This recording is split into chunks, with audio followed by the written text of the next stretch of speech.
Hi, this is Garth Roddy, sitting here with Doug Anderson, who is the brainchild behind Durham Election 2010, the website, which, Doug, have you dutifully noticed that I don't have it up on the screen? I noticed that, yes, noticed that. So here's the deal. We decided we were going to invite some people out to talk about some of the issues, and it was going to be mostly environment. Then you pulled a switcheroo, buddy. You told me that you're going to bring in some other questions. Is that right? Yeah, absolutely, yep.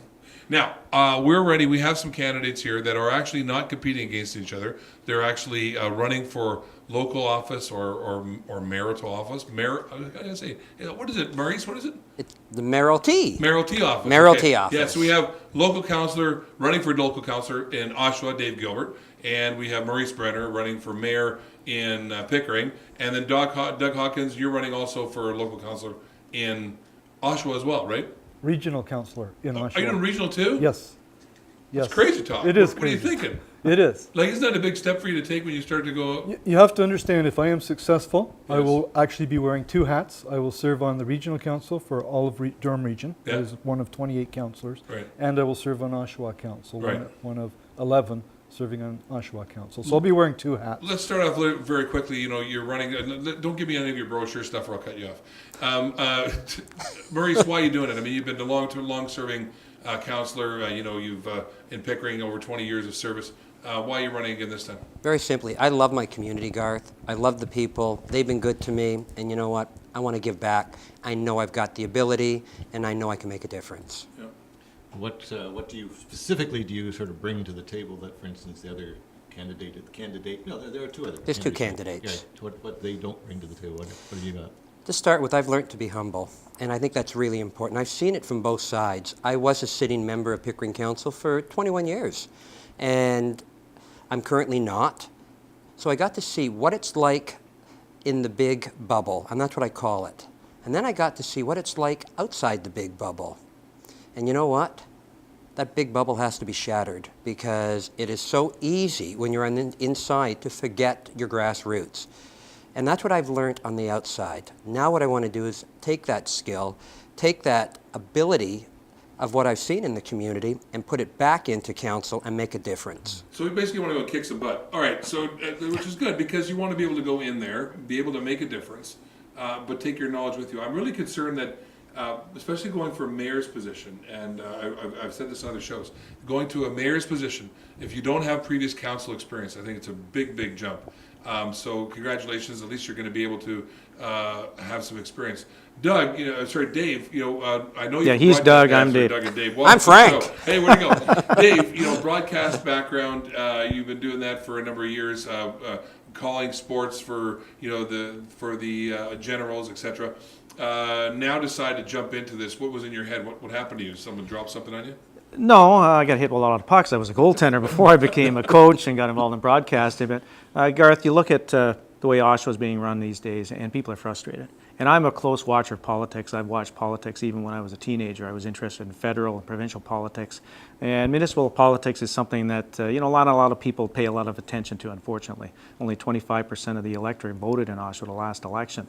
But I've just watched the council meetings, and you watch how the councillors interact with one another and interact as a group. And this group can't play well together that we have right now. If you had to call a play-by-play, would you be confused? Yes, very much so. You wouldn't know who's on whose side, because they just don't seem to get along, and they don't seem to be team players. And being a former coach too in hockey and in business, I was in the auto business for 20 years, you've got to be a team player. You've got to work together to get things done. And this council doesn't seem to understand that. Without throwing mud, and we don't want to do this on the show, but we want to sort of come to here with options. Then I'm going to let you take over the microphone. But Doug Hawkins, again, you're running. What's your deal? Why do you think it's going to be good for the city? Again, with me, frustration is a part of it. I sense that a lot of the people that I meet on the doorsteps are frustrated and upset. They feel that council just hasn't delivered for them. And I share that sentiment. In fact, the more I talk with people, the more I share that sentiment, because I understand the concerns are very real. So I too would like to shake things up. I have 23 years of business experience. I'm one of actually a small handful of people standing for regional council in Oshawa who come from a business background. And I think my analysis, briefly, Garth, is this, that a lot of the decisions that have been made, even in the last 4 years, reflect a very sad lack of business principles, we're very lacking in a business-like approach. And I would like to bring a more business-like approach to the affairs of city council and regional council. I think it was brilliant when they bought the miniature village. Good move. Sorry. I might challenge you on that. So anyways, we've got something going on here. Let's, Doug Anderson, going to take over here. Durham election 2010. Good to have you here. You've been involved in politics for a very long time, and you've been out there pushing everybody's buttons. Tonight you're going to do the same? We're certainly going to try. All right, go. Yeah, I share with Doug's and basically everybody's frustration. I've run for council before, but this election I decided to see whether I could make a more general difference by basically trying to get the issues out, which is basically something that doesn't happen during elections. Most candidates are running on personality, and that's about it, and they don't talk about issues. Even in their brochures, they won't talk about issues frequently. And that's what I'm finding with the questionnaire, too. We're asking people for background information, and frankly, they're not providing it in many cases. Anyway, let's go to some very specific questions in terms of, and one issue that's in front of all councils at one point or another are development issues.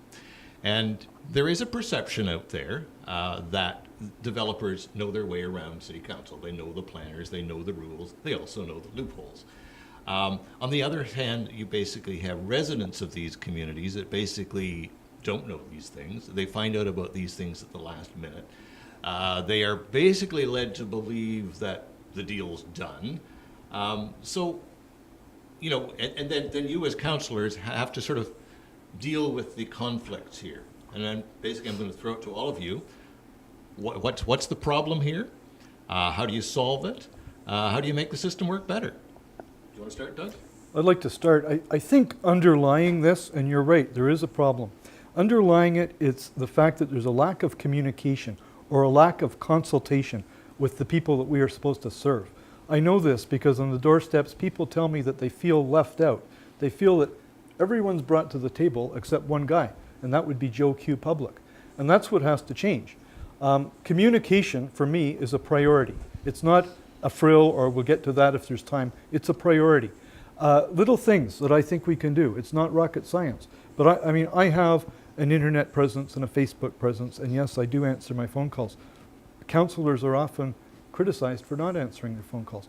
I think things like this, I think things like a systematic quarterly town hall meeting that I would host, and I hope that others on council would come along, simply to listen to the people and to discuss with them if there's a forthcoming issue, if there's a proposed development across your street, how do you feel about that?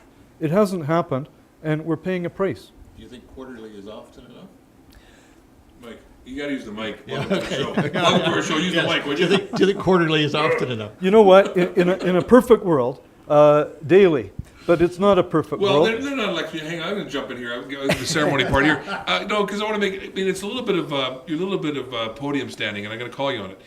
My point is that, everybody says they want to talk to John Q. Public, and everybody wants to do that. There is a perception out there, I want to bring it back to the topic, perception that the deals are a fait accompli, that already the developers have the gigs already done, that the planners already have it, and the public is under the illusion, there's some illusion out there that there's going to be some fighting. Now, maybe we could come to it, and I think what you're saying was great. I'm not criticizing you. I want to bring it back. There is official plans of every city, of every town, that everybody knows. It's been 20 years out. Maurice, how many years out are these plans done? You've been on council. Pickering, they're how many years ahead? We've now done plans, and the city of Pickering's got a plan that'll take it. I think it's just up now for review 2011.